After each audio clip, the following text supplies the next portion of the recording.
I saw a man in the park, his face bloated with anger, red, his arm raised, at the end of it a fist, aimed at the child at his feet, wanting attention, a hot dog.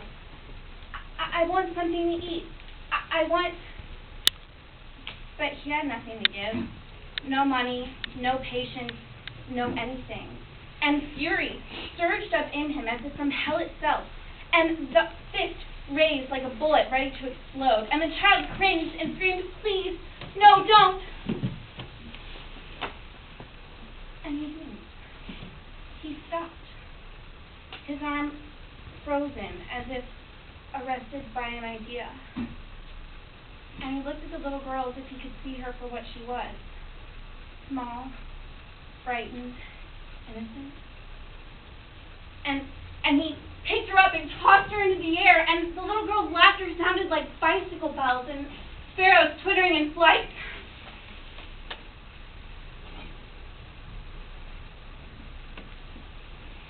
I saw this news article about Darfur.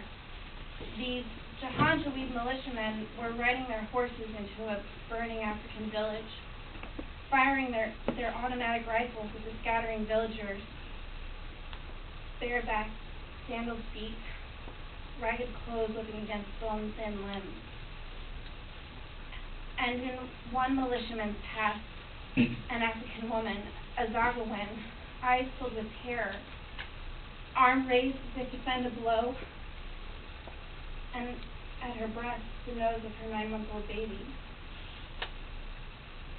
And the soldier leveled his rifle and stared down the barrel, and the woman's whispered cry went out, "No, please don't." And he didn't. He stopped, his finger poised as if caught by a thought. And he noticed that none of the other militiamen were around, and so he spurred his horse and galloped around her, and the woman's sobs of relief rose like beating drums strong enough to bring down the rain.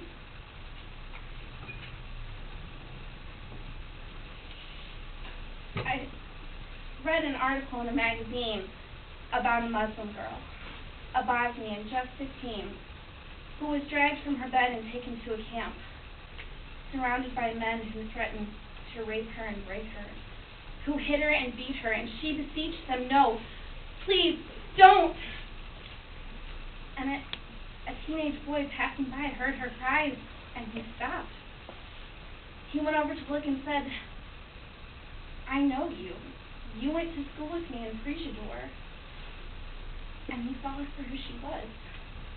And he turned to the men and he said, "Leave her alone. She's just a girl who went to school with me who won a prize for her essay. And I've seen the sun shine on her teeth when she smiles with her friends." And the men hung their heads and turned away. And the girl's tears flowed like a prayer for the angel boy who stopped.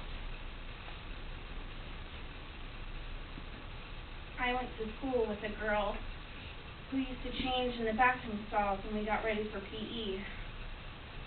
One day she was late and couldn't wait, and when she took off her shirt, I saw a welt on her back. Red ones, the kind you can only get from a whip. And she saw me see them, and I stopped, and I opened my mouth to tell her that I cared, and that together we would confront her mother, and shake the switch from her hand and break it into 1,000 broken pieces so she would never again have to fear going home. I wish these things I said were true, but they're not.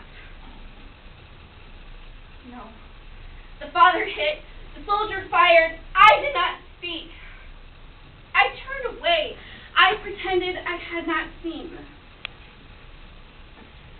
These things didn't happen as I said, but they might have, because the boy from Frigidaire, he stopped. He was the only one. Thank you.